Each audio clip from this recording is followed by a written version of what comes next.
दोस्तों कुछ दिन पहले ही ईरान और इसराइल की जंग के बीच में अचानक से एक दिन रात में ईरान के आसमान पर कुछ ऐसा नजर आया था कि जिसकी तस्वीरें और जिसकी वीडियोस फिर पूरी दुनिया के मीडिया में खूब वायरल हुई थी। सारे सोशल मीडिया प्लेटफॉर्म्स पर भी हर जगह यही नजर आ रहा था और जो कोई भी इसको देख रहा था वो खुद तो हैरान हो ही जा रहा था, बल्कि दूसरों को दिखाकर भी बस एक ही सवाल कर रहा था कि आखिर ये कौन सी बला है, क्योंकि इस तरह की चीज दुनिया के इतिहास में पहले कभी भी नहीं देखी गई थी। अब यहाँ पर नोट करने वाली बात ये भी है कि क्योंकि ईरान की आर्मी पहले ही ये वार्निंग भी दे चुकी थी कि बहुत जल्द ही हम दुनिया के सामने कुछ ऐसा लेकर आएंगे कि जो दुनिया ने पहले कभी भी नहीं देखा होगा, बल्कि जिसको दुनिया हमेशा याद रखेगी। तो ईरान की आर्मी की तरफ से इस एडवांस वार्निंग की वजह से लोगों को ये तो शक हो ही गया था कि हो ना हो ये ईरान का कोई हथियार ही है, लेकिन क्या है ये किसी को भी समझ नहीं आ रहा था। और समझ उस वक्त आया कि जब खुद ईरान की आर्मी की तरफ से बाद में ये ऐलान किया गया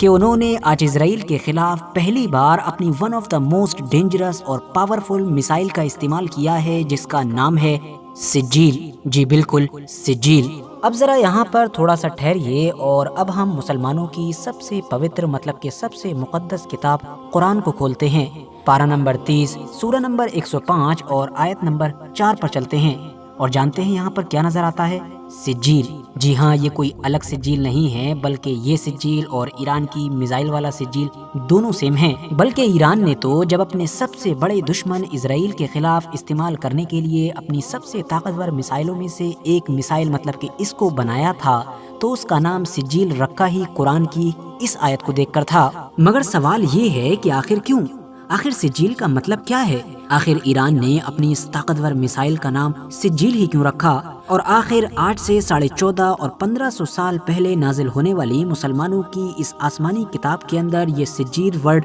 क्यों मौजूद है? तो चलिए अब हमें इन सारे ही सवालों के जवाब मिलेंगे, मगर उसके लिए हमें 8 से लगभग 1500 साल पीछे जाना पड़ेगा। और हाँ, हम 1500 साल पीछे चलें उससे पहले मेरी आप लोगों से एक छोटी सी रिक्वेस्ट है कि अगर अभी तक आप लोगों ने हमारा सेकंड चैनल कि जिस पर हम हिस्ट्री की बजाय करंट अफेयर्स मतलब कि ईरान और इसराइल की जंग या फिलिस्तीन वगैरह के मैटर को कवर करते हैं, उसको सब्सक्राइब नहीं किया है तो जरूर सब्सक्राइब करें। डिस्क्रिप्शन और कमेंट्स बॉक्स में लिंक मिल जाएगा, वरना यूट्यूब पर RH नेटवर्क अनफिल्टर्ड लिखकर भी सर्च कर सकते हैं। ये उस दौर की कहानी है कि जब यमन में अबरहा नाम का एक जालिम इंसान हुकूमत किया करता था। अबरहा खुद तो एक ईसाई धर्म का मानने वाला था, लेकिन उसकी हुकूमत में ऐसे बहुत सारे लोग रहा करते थे कि जो एक खुदा की इबादत किया करते थे और हर साल काबे का तवाफ करने के लिए यमन से मक्का की तरफ जाया करते थे। अबरहा हर साल जब उन जाने वाले लोगों को देखा करता था तो उसे बहुत हैरानी हुआ करती थी। वो लोगों से पूछा करता था कि आखिर तुम मक्का क्या करने जाते हो? वो लोग अबरहा को जवाब दिया करते थे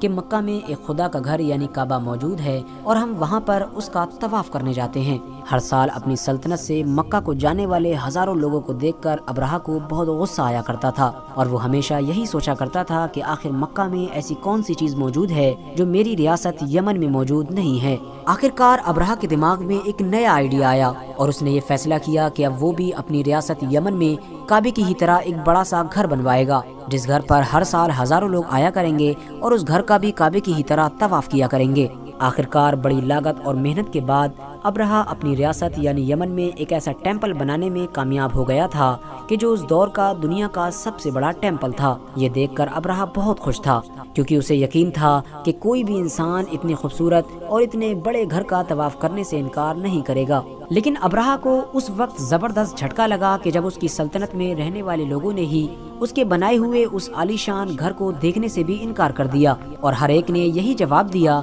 कि हम मक्का तो इसलिए जाते हैं कि वहाँ पर काबा यानी खुदा का घर मौजूद है, लेकिन जिस घर को तुमने बनवाया है वो खुदा का नहीं बल्कि तुम्हारा खुद का शैतानी घर है। ये सुनकर अबरहा गुस्से से लाल हो गया और उसने फौरन एक बड़ी फौज के साथ नऊज़ बिल्लाह मक्का पर अटैक करने का फैसला किया। अबरहा ने सोचा कि क्यों ना मैं उस काबे को ही इस दुनिया से हमेशा हमेशा के लिए खत्म कर दूं, कि जिस काबे को देखने के लिए पूरी दुनिया से हर साल हजारों लोग इकट्ठा होते हैं। क्योंकि जब मैं मक्का में मौजूद इस काबे को हमेशा हमेशा के लिए ख़त्म करने में कामयाब हो जाऊंगा تو دنیا بھر کے وہ لوگ جو ہر سال مکہ میں اسے دیکھنے کے لیے اکٹھا ہوتے ہیں، وہ سارے کے سارے لوگ اب یمن میں میرے بنائے ہوئے عالی شان گھر کو دیکھنے کے لیے اکٹھا ہونے لگیں گے۔ بس اسی ارادے سے ابرہہ نے اپنی ایک بڑی فوج کے ساتھ کعبے پر اٹیک کیا۔ دوستو، اس دور میں مکہ میں کعبے کی دیکھ ریکھ کی پوری ذمہ داری اسلام کے آخری پیغمبر یعنی حضرت محمد صلی اللہ تعالیٰ علیہ وسلم کے گرینڈ فادر یعنی دادا کے ہاتھ میں تھی، جنہیں ہم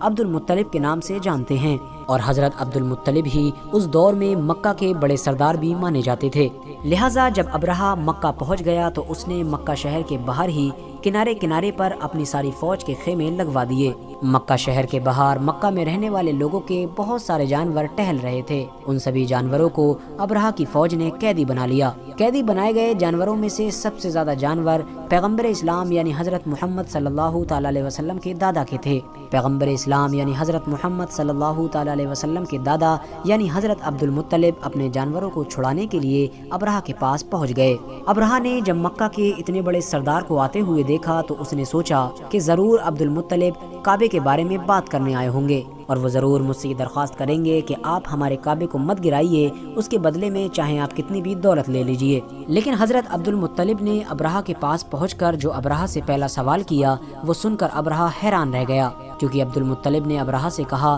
کہ میں نے سنا ہے کہ تمہاری فوج نے ہمارے کچھ جانوروں کو قیدی بنا لیا ہے، میں چاہتا ہوں کہ ہمارے قیدی بنائے گئے سبھی جانوروں کو جلدی سے جلدی چھوڑ دیا جائے۔ ابرہہ نے جب عبد المطلب کو سب سے پہلے اپنے جانوروں کے بارے میں بات کرتے ہوئے سنا تو اس نے فوراً کہا کہ اے عبد المطلب، کیا تمہیں کعبے کی کوئی پریشانی نہیں ہے؟ کیا تمہیں نہیں پتا ہے کہ میں تمہارے کعبے کو ہمیشہ ہمیشہ کے لیے گرانے آیا ہوں؟ میں نے تو سنا تھا کہ تم اپنے کعبے سے حد سے زیادہ محبت کرتے ہو، لیکن مجھے تو ایسا محسوس ہوتا ہے کہ تمہیں کعبے سے زیادہ اپنے جانور پیارے ہیں۔ یہ سن کر پیغمبر اسلام یعنی حضرت محمد صلی اللہ تعالیٰ علیہ وسلم کے دادا مسکرائے اور ابرہہ کو جواب دیا کہ جن جانوروں کو تم نے قید کیا ہے وہ میری ملکیت میں ہیں، یعنی ان جانوروں کا مالک میں ہوں، اسی لیے میری ذمہ داری بنتی ہے کہ میں ان جانوروں کی حفاظت کروں۔ لیکن جس کعبے کو تم گرانے کے ارادے سے آئے ہو اس کا مالک ہم میں سے کوئی بھی نہیں ہے، بلکہ اس کا مالک صرف اور صرف اللہ ہے، اور میں سمجھتا ہوں کہ وہ اپنے گھر کی حفاظت کرنا ہم میں سے سب سے اچھی طرح سے جانتا ہے۔ یہ سن کر ابرہہ ہنسا اور اس نے فوراً اپنے سپاہیوں کو حکم دیا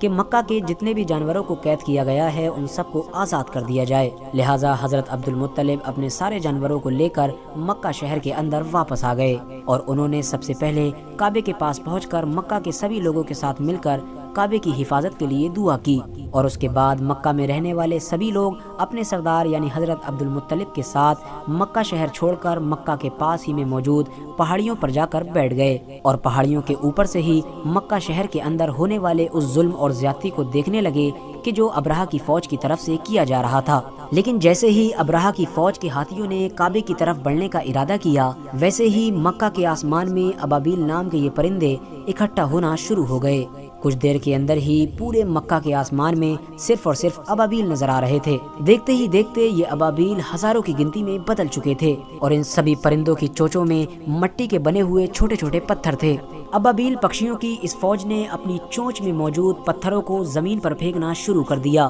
حد سے زیادہ اونچائی سے پھینکے گئے یہ چھوٹے چھوٹے پتھر جب نیچے جا کر ابرہہ کی فوج کے لگتے تھے تو ایسا محسوس ہوتا تھا کہ مانو کسی نے بندوق چلا دی ہو۔ ابرہہ کی حد سے زیادہ مضبوط فوج پرندوں کی طرف سے پھینکے گئے ان چھوٹے چھوٹے پتھروں کو بھی برداشت نہ کر سکی، اور کچھ دیر کے اندر ہی انہی پتھروں کی وجہ سے ابرہہ کی پوری فوج ماری گئی۔ بتایا جاتا ہے کہ ابابیل کی طرف سے پھینکے گئے ان چھوٹے چھوٹے پتھروں کی اسپیڈ اتنی زیادہ تیز تھی کہ یہ پتھر ابرہہ کی فوج میں جس انسان یا ہاتھی کے بھی لگ جایا کرتا تھا اس کے آر پار ہو جایا کرتا تھا۔ دوستو، مکہ میں یہ حادثہ پیغمبر اسلام یعنی حضرت محمد صلی اللہ تعالیٰ علیہ وسلم کے جنم سے صرف اور صرف 55 دن پہلے ہوا تھا، کیونکہ دوستو اس حملے میں ابرہہ کی فوج میں حد سے زیادہ ہاتھی شامل تھے۔ اسی وجہ سے مکہ کے لوگ اس حملے کی وجہ سے اس سال کو ہی عام الفیل کہنے لگے تھے، یعنی ہاتھی کا سال۔ اور یہی وجہ ہے کہ قرآن میں بھی جس سورت کے اندر اس پورے حادثے کا ذکر کیا گیا ہے اس سورت کا نام بھی الفیل رکھ دیا گیا ہے، جس کا مطلب عربک میں ہاتھی ہوتا ہے۔ تو سوال یہ ہے کہ پھر سجیل کیا ہے؟ क्योंकि सिज्जील भी इसी सूरह के अंदर मेंशन किया गया है। तो दरअसल सिज्जील अरबिक में मट्टी के पत्थर को कहा जाता है, बल्कि ये कह सकते हैं कि मट्टी के एक मजबूत और कठोर ढेले या फिर कंकर को कहा जाता है। मतलब एक ऐसा ढेला या कंकर कि जो मट्टी को हद से ज्यादा पकाने के बाद या मट्टी के हद से ज्यादा कठोर हो जाने के बाद पत्थर की तरह हो जाता है। और एग्जैक्टली यही वो चीज थी कि जो अब्राहा की फौज पर अबाबील नाम के परिंदों की एक पूरी फौज के द्वारा छोड़ी गई थी। अब जाहिर है ये चीज तो इमेजिन करना भी मुश्किल है कि इस तरह के मट्टी के पत्थरों के जरिए से